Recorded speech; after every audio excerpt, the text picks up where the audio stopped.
I don't even know how this is possible, but Trump has a record amount of deals falling through at one time. I mean, just think about it. He had a peace deal with Russia and Ukraine. I say peace deal very lightly, that immediately fell through. When he got in office, he brokered one with Israel and Gaza. It immediately fell through. He now has a bunch of trade deals that were outright nuked by a court order that halted Trump's tariffs and then unhalted them, but now no countries really take him too seriously. And now, the bill in Congress that had passed through the House, the BBB, or the Big Ugly Bill, is being held up in the Senate, and it seems like there will be no deal. It seems like the negotiation is not going in Trump's favor. I mean, check this out. Caroline Leavitt is now answering for, the faults of the admin. Caitlin. Two questions for you as well. On the Big Beautiful Bill, you said recently that it is, quote, blatantly wrong to say that it adds to the deficit. You essentially said that an estimate from the Congressional Budget Office and other scorekeepers you believe are wrong. But Republicans like Ron Johnson and Rand Paul disagree. They are saying that it will add to the deficit. That is their concern. Is the White House's position that those two Republican senators are, quote, blatantly wrong? It is. Those senators, it's not news that they disagree with this president on policy, and the president has vocally called them out for it and for their not having their facts together. They don't just disagree on policy. They disagree on the reality of where the country is heading and the fact that you can't add $5 trillion to the debt. The Congressional Budget Office, which has been cited by many Republicans, including Mike Johnson, including Trump in the past, I'm sure Caroline Leavitt at some point during the Biden admin cited it when it suited her favor, said that this adds $5 trillion. But what Caitlin Collins said there is correct. Trump is angry because many Republicans are like, dude, we're not voting for this. Regarding Rand Paul, Trump posted, Rand Paul has very little understanding of the BBB, especially the tremendous growth that is coming.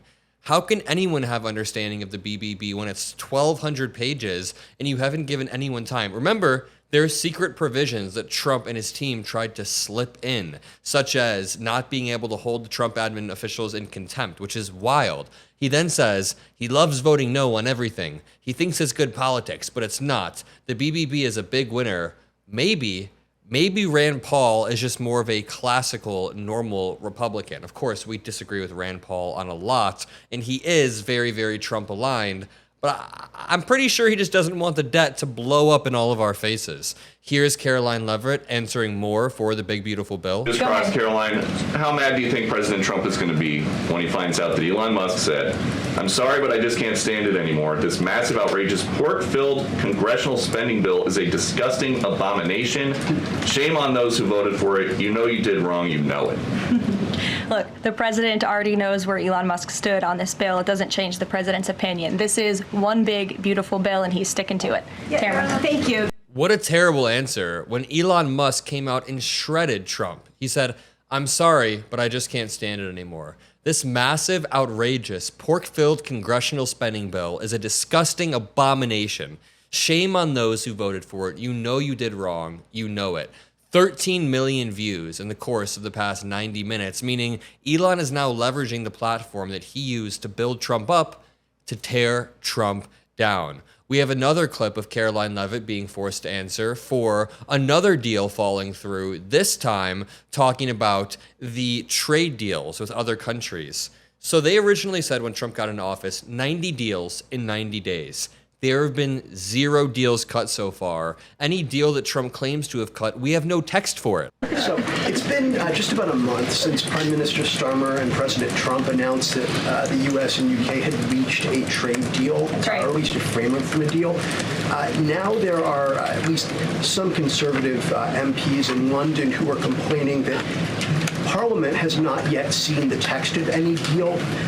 So I'd like to ask you from this side of the pond, is there a text for the deal ready to be released, submitted? And if not, when can we expect it? And then I have one more. There's most definitely text with this deal. There is language that this side has seen. You'll have to ask the UK Parliament why they haven't seen it from their own government. I obviously can't answer that. Propagandist. I'm sorry, that's all I can say. North Korea level propaganda.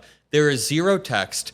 In UK and in every other country, they're saying there's no text to these deals. They're actually just not even engaging anymore because the courts straight up uprooted all of Trump's arguments and whatever leverage he thought that he had. It's absolutely wild how many deals are blowing up at once, because at the very same time, we have the Russia and Ukraine war escalating even further. And Ukraine is taking some big wins. They are being clever, but check this out. On Ukraine, it's been a couple of days since Ukraine made that audacious drone strike on Russian airfields. The president hasn't said a word about it, and usually he's not shy about making his thoughts known on the war. Well, yeah, it's not bad. On the war or any other subject.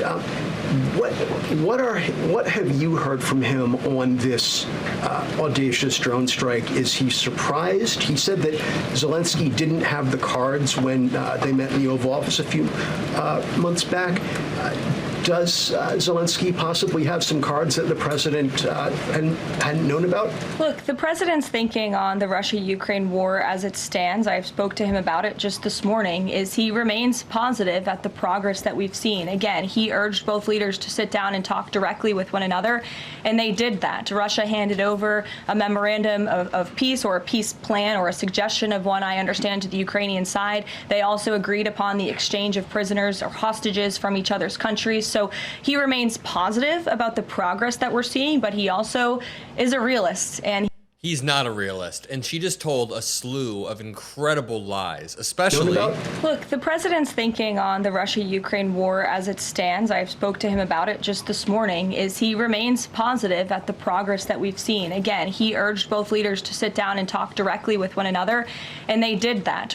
They did not do that. Trump has urged multiple ceasefires, and what happened here is Ukraine Zelensky said he will be waiting for Russian leader Putin in Ankara on Thursday. Putin never showed up. Vladimir Zelensky and Putin may have successfully had some back and forth, but this is only after Trump negotiated multiple quote-unquote peace deals that immediately blew up in his face. So just to summarize this all, it's starting to look like the art of the deal dude does not know how to cut a single deal on a broad level. Maybe when it comes to real estate, maybe he was able to cut some deals off the back of what his father handed him. But when it comes to Congress, nope, he does not know how to get bipartisan agreement in the way that President Biden did. President Biden, for all of the sleepiness towards the end of his presidency, was able to get both sides to agree to a lot of legislation, and it never actually manifested.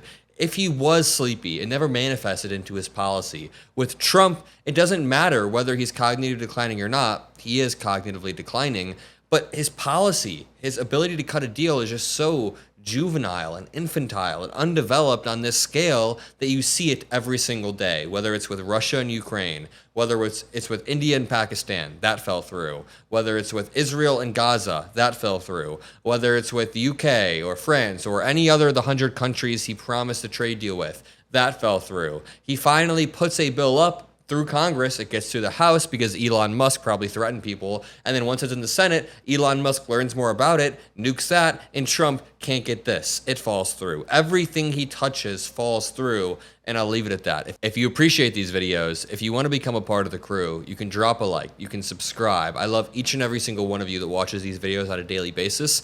I'll see you all in the next one. We're building a network, so make sure you have post notifications on. We'll be bringing on Chris, Aria, many other contributors. Love you all. Peace out.